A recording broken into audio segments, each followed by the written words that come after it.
Order. Questions to the Prime Minister. Stephen Kerr. Question number 1, sir. Thank you, Mr. Speaker.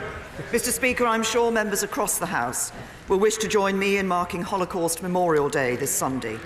It is an opportunity for us to remember all those who suffered in the Holocaust and in subsequent genocides around the world.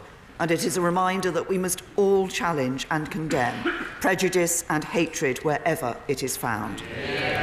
Mr. Speaker, this morning I had meetings with ministerial colleagues and others. In addition to my duties in this House, I shall have further such meetings later today. Stephen Kerr. Thank you, Mr. Speaker. May I associate myself with the comments the Prime Minister just made in relation to Holocaust Memorial Day.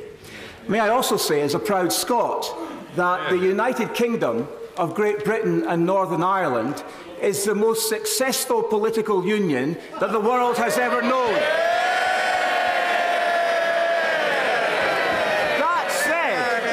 That said, does the Prime Minister agree with me that when Nicola Sturgeon demands a second independence referendum, only 4 years after we had the last one, that the UK government should side with the majority of the people of Scotland and firmly tell her no? Can I say, my honourable friend is absolutely right. As he points out, Scotland held a referendum in 2014. It was legal, it was fair, it was decisive, and the people clearly voted for Scotland to remain part of the United Kingdom. But more than that, at the last general election, the people of Scotland again sent a very clear message that they do not want a second divisive referendum. But the SNP, sadly, are out of touch with the people of Scotland. They haven't yet heard that message. The last thing we want is a second independence referendum. The United Kingdom should be pulling together, not being driven apart. Jeremy Corbyn. Thank you, Mr. Speaker. Sunday is Holocaust Memorial Day, a time for us all to reflect on the horrors of genocide and to recommit to never again to allow the poison of anti-Semitism and racism to disfigure our society in any way. And the Prime Minister was also right to acknowledge the other genocides that have happened since the Second World War. It's up to us to try to prevent such horrors ever happening again anywhere in the world. Mr. Speaker, after the overwhelming defeat of her deal, the Prime Minister says she wants solutions to the Brexit crisis that command sufficient support in the House. The Chancellor and the Business Secretary agree, and I quote, there is a large majority in the Commons opposed to no deal. So will the Prime Minister listen to her own Cabinet members and take no deal off the table? What I, members of the Cabinet and the whole government are doing is working to ensure that we leave the European Union with a deal. And that is the way to avoid no deal, to leave the European Union with a deal. But I say to the right honourable gentleman that what I have been wanting to do and have been doing with members across this House is sit down and talk about how we can secure support in this House for a deal. The right honourable gentleman has been willing to sit down with Hamas, Hezbollah and the IRA without preconditions, yet he won't meet me to talk about Brexit. In this case, he's neither present nor involved. Mr. Speaker, actually, I did reach out to the Prime Minister last September when I offered to discuss our deals with her. And it appears, Mr. Speaker, that while the door to her office may well be opened, apparently the minds inside it are completely closed. She has shown no flexibility whatsoever in taking no deal off the table. The Chancellor reassured business that amendments would be put down that would have the effect of removing the threat of no deal, which is binding and effective. Given that those amendments are now tabled, will the Prime Minister confirm that, if passed, they would rule out no deal? The right honourable gentleman, what we have seen is amendments seeking to engineer a situation where Article 50 is extended. Now, that does not solve the issue. There will always be a point of decision, and the decision remains the same. No deal, a deal, or no Brexit. I'm delivering on Brexit. I want to do it with a deal. Why won't he come and meet me and talk about it? The only consistency in her strategy seems to be running down the clock on this by threatening no deal as an alternative to her dead deal. The CBI, Mr. Speaker, says the projected impact of no deal on the UK economy would be devastating. Leaving with no deal would be a hammer blow to manufacturing industry in this country, costing jobs and damaging living standards. Last week, the Justice Secretary was asked if he ruled out a customs union. He said, "I don't think we can."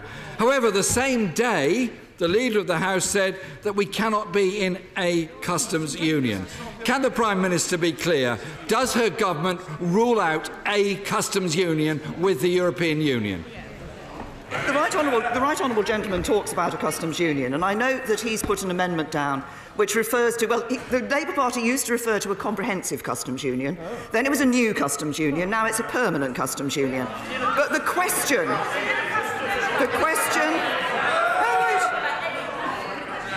I'm happy to sit down and talk to him about what he means by that. Does he mean accepting the common external tariff? Does he mean accepting the common commercial policy? Does he mean accepting the union customs code? Does he mean accepting EU state aid rules? If he won't talk about it, there's only one conclusion. He hasn't got a clue. Mr. Speaker, my question was, does the Prime Minister rule in or rule out a customs union? It's not complicated. She could have said yes, she could have said no.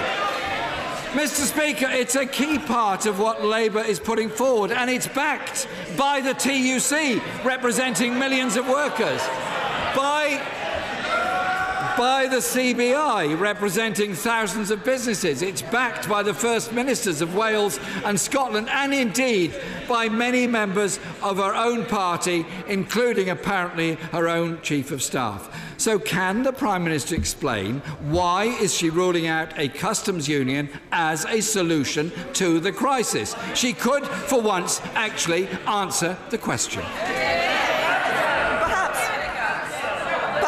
Perhaps I can try to help the right honourable gentleman here, because I think when many people talk about a customs union, what they want to ensure is that businesses can export to the EU without facing tariffs, quotas or rules of origin checks. Now, I agree, and the deal we negotiated delivers just that. But it also allows us to have an independent trade policy and do our own trade deals with the rest of the world.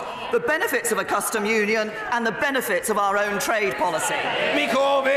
Mr. Speaker, the International Trade Secretary promised 40 trade agreements the second after Brexit. And this morning, he couldn't name a single one. His own business minister said he was not impressed by sham trade agreements and not prepared to sell business down the river for other people's political dogma. So why is the Prime Minister prepared to sell people's jobs and living standards down the river rather than negotiate a customs union that would be part of a sensible deal for the future? The deal that we negotiated did protect jobs, and it was rejected by this House. There are some specific issues. There are some specific issues that members across this House have raised in relation to that deal, and we work on those. We've already responded on a number of issues, on parliamentary involvement, on workers' rights, on citizens' rights, as a result of the conversations that we've had with members of this House.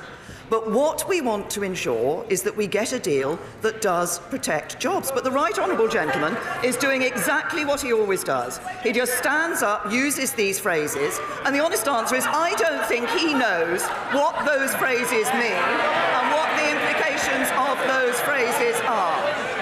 We will be protecting jobs in the UK with a good trade relationship with the European Union and enhancing and increasing jobs in the UK. And by the way, I see the right honourable gentleman hasn't referred to the employment figures this week, where we see employment up in this country as a result of this government. Mr. Speaker, what the Prime Minister clearly didn't have time to mention was the rising levels of in-work poverty, personal debt and the problems people face in surviving at work. Mr. Speaker, the door of office might be open, but the minds are closed and the Prime Minister is clearly not listening. Mr. Speaker. Order. People making an extraordinary noise from a sedentary position haven't got the slightest prospect of being called to ask a question unless they're on the paper. If they realise that and recognise their own folly. Jeremy Corbyn. Thank you, Mr. Speaker. Across the country, people are worried about public services, their living standards and rising levels of personal debt. While a third of her government are at the Billionaires' Jamboree in Davos, she says she's listening, but rules out changes on the two issues where there might be a majority, against no deal and for a customs union, part of Labour's sensible Brexit alternative. If the Prime Minister is serious about finding a solution, which of her red lines is she prepared to abandon? Could she name a single one? Can I say to the right honourable gentleman, he makes claims about mines being closed, he asks about red lines, why doesn't he just come and talk about it? And he talks about people up and down this country. He talks about people up and down this country and what they're seeing. Well, let me tell him what we've just seen this week. Borrowing this year at its lowest level for 16 years. The IMF saying that we'll grow faster than Germany, Italy and Japan this year. UN figures showing foreign direct investment in the UK up last year. Employment rate up, number of people in work up, wages up. And the biggest threat to all of that would be a Labour government. Thank you, Mr. Speaker. North Warwickshire and Bedworth voted overwhelmingly to leave the EU in 2016, and from the many conversations I've had with constituents since then, if they were asked again, I'm in absolutely no doubt they would vote the same way again. So does the Prime Minister agree with me that there's no credibility at all for a second referendum, and actually what our constituents want to see is this Parliament doing what it promised it would by honouring the referendum result, which, as the benches opposite seem to have forgotten, was to leave the EU?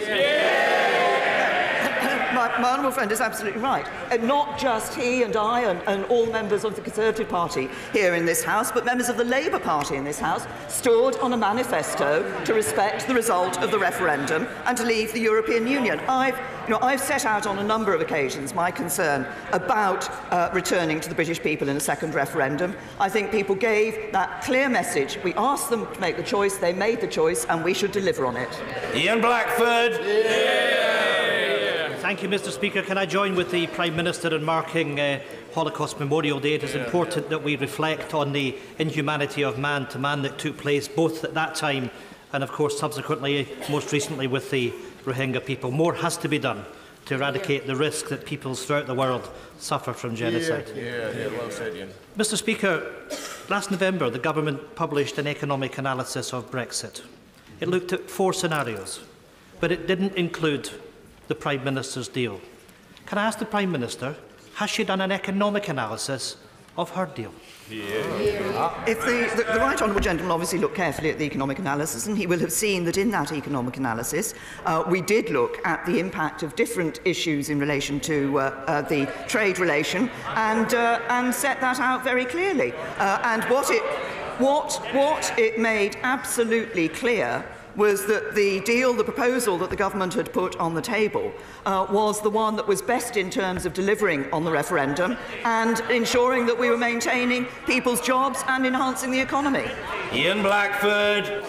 I can only take it from that answer, Mr. Speaker, that there is no analysis on the government's plan. And when we reflect on the paper that came out last November. Brexit will lead to a loss of up to 9% of GDP throughout the United Kingdom, costing jobs. Mr. Speaker, it is the height of irresponsibility for the Prime Minister to bring a deal to this Parliament, and we haven't seen the economic impact. People up and down the United Kingdom are going to lose their jobs, are going to lose economic opportunity because of the ideology of this government.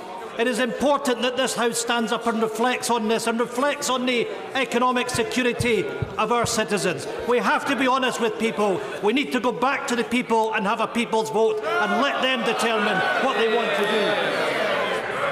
We have been reflecting on the economic security of our citizens across the whole of the United Kingdom, and that is why we put forward proposals, the proposals that we did as a government last summer. It is why you see in the proposals in the deal that we negotiated with the European Union in the political declaration that ambitious trade deal for the future. But if the right honourable gentleman wants to reflect on the interests of citizens, and in the interests of the citizens of Scotland, he should reflect on the fact that being part of the United Kingdom is worth, and it's no good. The right honourable gentleman says he wants to know the figures and the economic analysis, and it's no good in them dismissing the figures and the economic analysis that show that being part of the United Kingdom is worth £10 billion in additional public spending, worth nearly £1,900 for every single person in Scotland. If he's interested in economics, stay in the United Kingdom and stop your policy of independence. Mr. Speaker, I can tell the Prime Minister that the people of Romford remain rock solid for leaving the European Union on the 29th of March. They don't want an extension of Article 50. They don't want another referendum. They want out. Yes. Deal or no deal, will the Prime Minister assure the House that she will deliver on the biggest vote of the British people in history, come what may? Can I say to my honourable friend, he's absolutely right, that what we see is, in relation to this date, is actually, this is not just an arbitrary date. It was a date that effectively this House agreed to when it triggered Article 50, because it agreed, understood in that Article 50 process that there was a 2-year process, and that ends on the 29th of March 2019, as I said in response to the right honourable gentleman, the Leader of the Opposition. Extending Article 50, I don't believe, resolves any issues, because at some point, members of this House have to decide whether they want to have a no-deal situation, agree a deal, or have no Brexit. Andrew Hendry. My constituent, Dennis Omondi, is a British citizen. He has uncontested custody of his young daughter Anne, who is in Kenya. Despite visiting her as often as he can, she has been denied a visa because the Home Office claim he hasn't spent enough time with her. The problem is, Prime Minister, Dennis is a serving soldier in the British Army. He's stationed at Fort George and has served tours in Afghanistan, Iraq and Cyprus at the behest of the UK government. Does the Prime Minister believe this situation is fair? And will she look into how to reunite this loyal soldier and loving father with his daughter? Can I first of all thank Dennis for his commitment to the serving in our armed forces. All our armed forces do an incredibly important and brave job for us. I'm sure the honourable gentleman will not expect me to be able to look at the details of a case at the dispatch box on the floor of the House, but I will ask the Home Secretary to look at the case and respond to him. Bone. Thank you very much, Mr. Speaker. Prime Minister, your government is stuffed full of Remainer ministers who do not want to leave the European Union. Would you replace them with colleagues from these benches who actually believe in upholding the decision of the British people to leave the European Union on the 29th of March?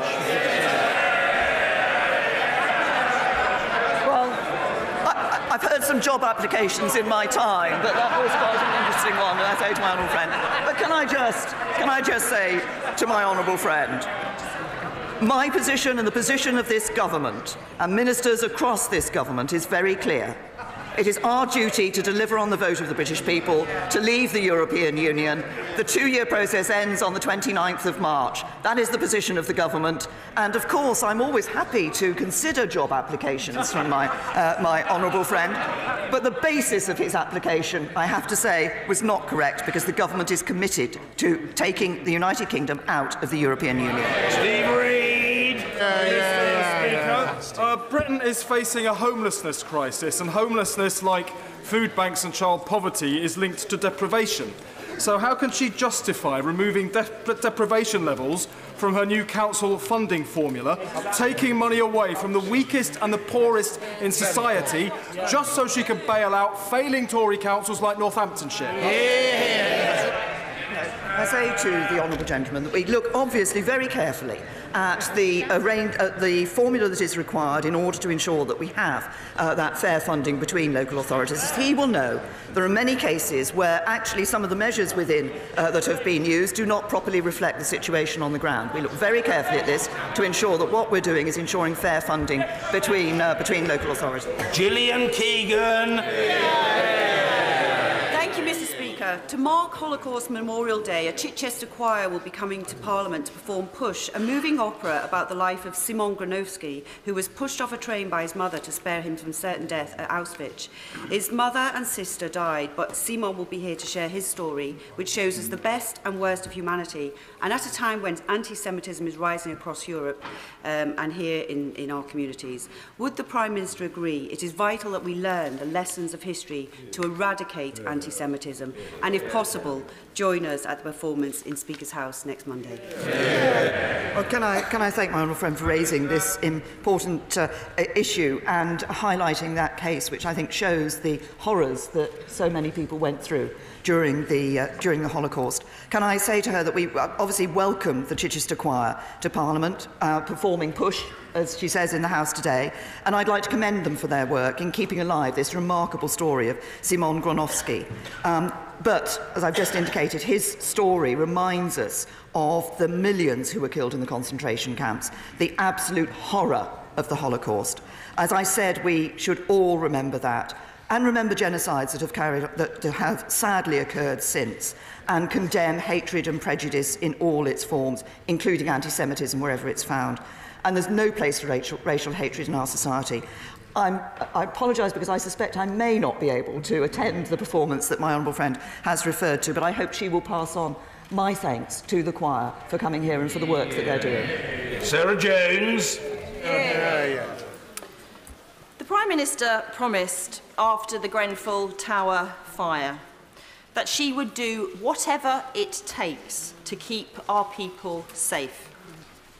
Today, 19 months on, the vast majority, 85% of the hundreds of blocks draped in exactly the same highly flammable cladding are still covered. The Shergard fire in Croydon shows that Grenfell is just the tip of the iceberg. Thousands of council and private buildings across the country don't have sprinklers, despite the fire services saying they are essential. Mr. Speaker, the government doesn't even collect data on the number of fires in tower blocks. As the Prime Minister wastes billions on her no-deal gamble, there is a stench of complacency about these things that matter too. Mr. Speaker, when will the Prime Minister be able to tell this country that she has honoured her promise? Can I say to the honourable lady that obviously making sure that people are safe and feel safe is a very important for all of us, that they are able to feel and be safe in their homes. And I understand residents' concerns over this issue of cladding. We fully expect building owners in the private sector to take action and make sure that appropriate safety measures are in place. and make sure the safety measures are in place. Interim measures are in place when necessary on all of the 171 high-rise private residential buildings with the unsafe ACM cladding. But permanent remediation is rightly the focus, and we've repeatedly called on private building owners not to pass costs on to leaseholders. As a result of our interventions, 212 owners have either started, completed, or have commitments in place to remediate. There are 56 owners that are refusing to remediate. We're maintaining pressure on this, but we rule nothing out. Mr. Costa. Thank you, Mr. Speaker. Non-surgical cosmetic treatments is an industry with no proper regulation. My constituent, Rachel Napier, suffered a terrible injury after a Botox filler was administered incorrectly. Will the Prime Minister assure me and this House that her government will look into appropriate regulation of non-surgical cosmetic treatments? Can I say to my honourable friend, first of all, can I extend my deepest sympathies to Rachel Napier, and we recognise that this growth in non-surgical treatments does increase the need for consumer protection. We're currently working with stakeholders to strengthen the regulation of cosmetics procedures, and we're committed to improving the safety of cosmetic procedures, and there are a number of ways that can be done. Better training, robust qualifications for practitioners, but also clear information so that people can make informed decisions about their care. And we'd urge anyone who's seeking a cosmetic procedure to take the time to find a reputable, safe and qualified practitioner who's subject to statutory regulation or on an accredited voluntary register. But my honourable friend has raised an important issue. Kinnock. Thank you, Mr. Speaker. In May 2018, Michel Barnier said that the only frictionless model for the future relationship with the UK would be Norway Plus. Norway being part of the single market plus a customs union. This means a Norway plus Brexit would eliminate the need for the backstop and would also be agreed very rapidly, thus eliminating the need to extend Article 50. If the Prime Minister really wants to do away with the backstop and really wants to leave the EU on the 29th of March without the need for an extension, why doesn't she pivot to the Norway plus option today?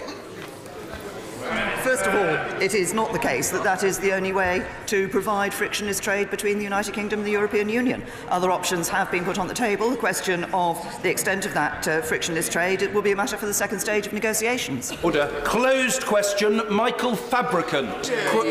Question 11. Brilliant. I'm pleased to say to my honourable friend that thanks to our economic record, there are 90,000 more small businesses in the West Midlands since 2010.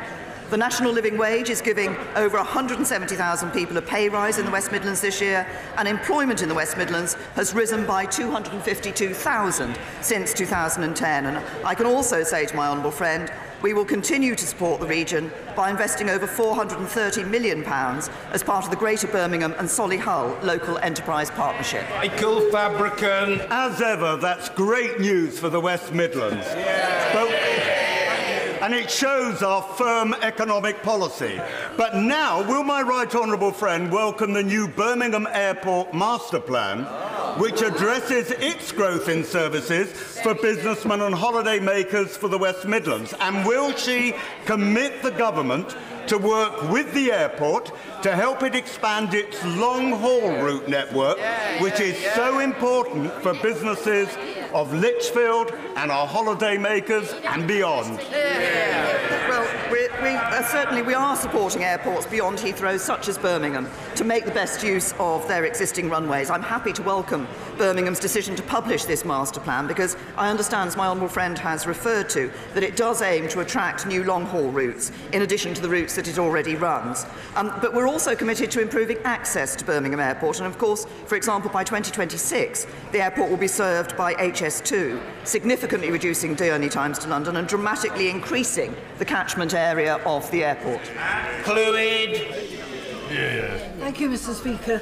Prime Minister, even though Brexit is turning out to be very different from what voters were promised by the Leave campaign, are you now effectively saying to voters, in opposing a people's vote, that they had their say 3 years ago and must just put up and shut up? I think to say to the right honourable lady that what we are saying is that this House and overwhelmingly voted to to have the referendum in 2016 and for people to be asked their choice as to whether to leave or to stay in the European Union. I think when people voted to leave the European Union in 2016, there will have been a variety of reasons people voted that way. I think for many, they wanted an end to free movement. That's what we'll be delivering. I think for many, it was about sovereignty. That's why ending the jurisdiction of the European Court is important. An independent trade policy is part of that. That is what the government is delivering. We're delivering on the vote that took place and ensuring we do it in a way that protects jobs and gives people certainty for the future. Rachel McLean. Thank you, Mr. Speaker. 10 years ago, I had a cervical smear test that picked up some abnormalities which, if they'd been left untreated, could have developed into something much more serious. But unfortunately, Mr. Speaker, cervical screening is at a 21-year low, and over a quarter of women don't take up this life-saving test. So will the Prime Minister please join with me? We all know it's a bit uncomfortable and it can be embarrassing for some women, but will she please urge all women up and down the country to take up this life-saving test? Can I say to my honourable friend, I think her experience shows exactly why it is so important for women to take up this test, and we do need more to encourage women to undertake their cervical screening test. Public Health England will be launching a national campaign shortly to highlight the risks of cervical cancer and encourage women to attend their screening appointments. But I just say this because I know. I, as a Prime Minister, can stand here and say this. I know what it's like to go through a cervical smear test. It is not comfortable. Sometimes for some it will be embarrassing. Sometimes it's painful. But those few minutes can save lives. So I would encourage all women to take up their smear tests. John Mann. Speaker, on the Monday before Christmas, my constituent Nathan Garrett, aged 18, was referred by his GP for emergency mental health support. On the Tuesday, he was helping others, delivering my Christmas cards as he delivered many leaflets in elections over the years. And later, he asked the crisis team for emergency help, and none was forthcoming. On the Wednesday, Nathan went missing. And on the Thursday, I learnt at the volunteers event that we have every Christmas, and I was expecting to see him, that it all got too much for him and he'd taken his life.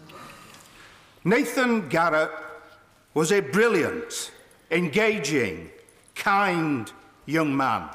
He was a county athletic champion.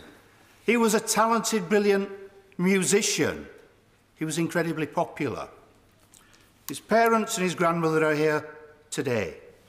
Would the Prime Minister agree with me that when a teenager needs emergency mental health support, that support should be available within 24 hours? And would she ask her appropriate minister to meet with me and Nathan's family in order that we can push that forward today? First of all, can I say to the honourable gentleman that I'm sure that all members of the House will join me in sending our deepest condolences to Nathan's family and friends and all those who knew him. It sounds from what the honourable gentleman said that he was an incredible young man. Every life lost is a tragedy.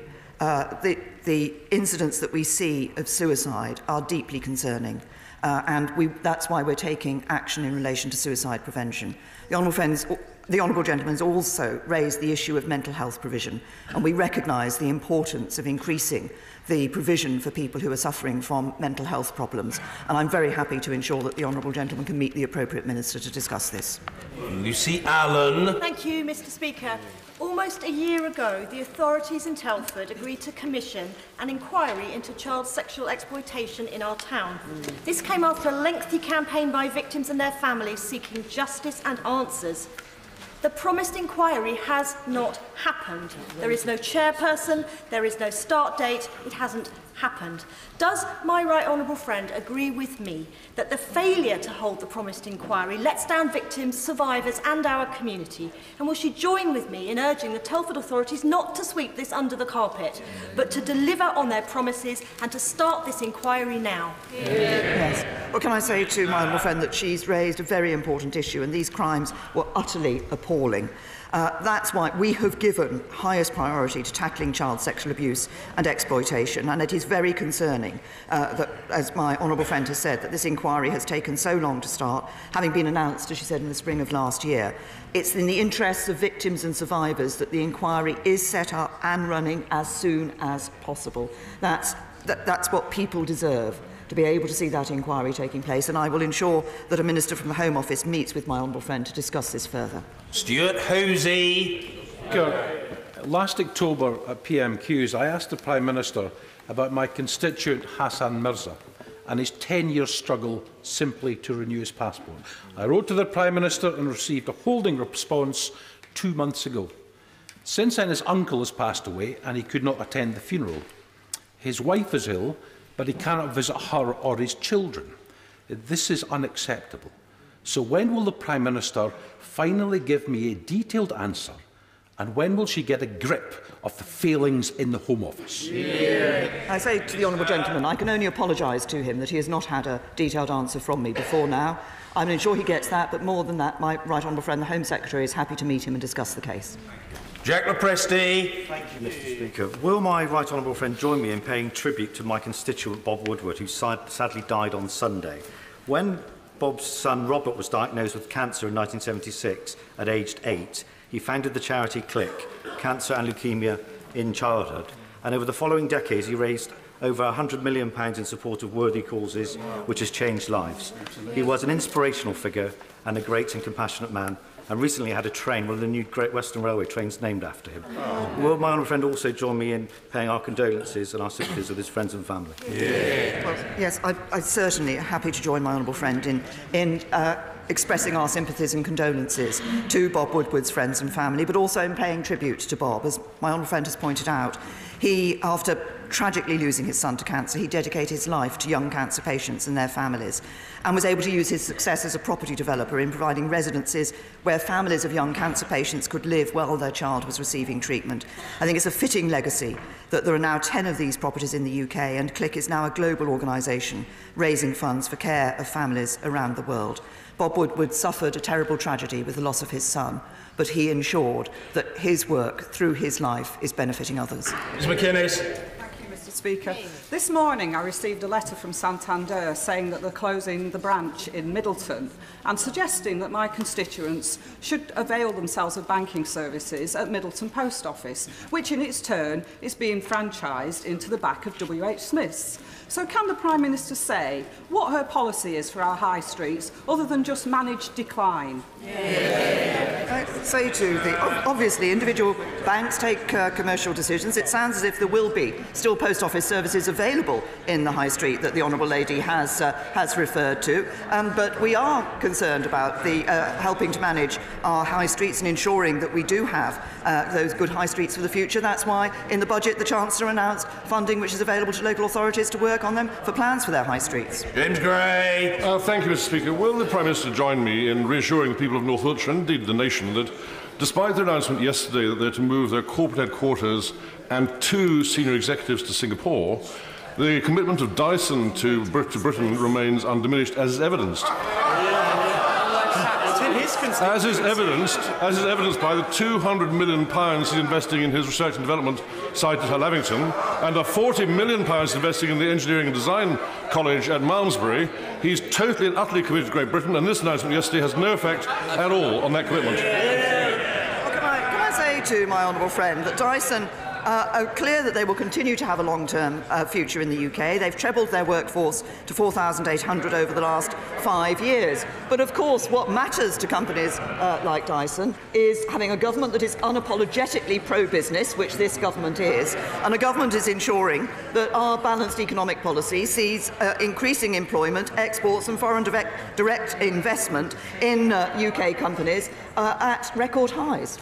Tim Farron. Speaker, may I wish you, the Prime Minister and everybody here a very happy Cumbria Day. There is a vast array of produce available. Beer from Kirby Lonsdale, relish from Hawkshead, delish pies, tea and coffee from Pennington's. All the stuff she might need for a packed lunch if she's considering a walking holiday anytime soon. Could I remind her, of course, that Cumbria contains, after London, Britain's biggest tourist destination, but today Cumbria has come to London. Can I invite her and indeed everybody else here to come and join us in the Jubilee Room straight after PMQs to sample the best of Cumbria? There's a sort of one-man tourist board. We're grateful to him. The Prime Minister. Can I say to the right honourable gentleman that he has done a good job in promoting the benefits of Cumbria, which I'm sure will be joined by my honourable friends and others across this House. I thank him for listing the very many items I might want to put in my packed lunch when I go on a walking holiday. But I'm afraid I'm bound to say to the right honourable gentleman that while I recognise that Cumbria has good produce, Berkshire has good produce too.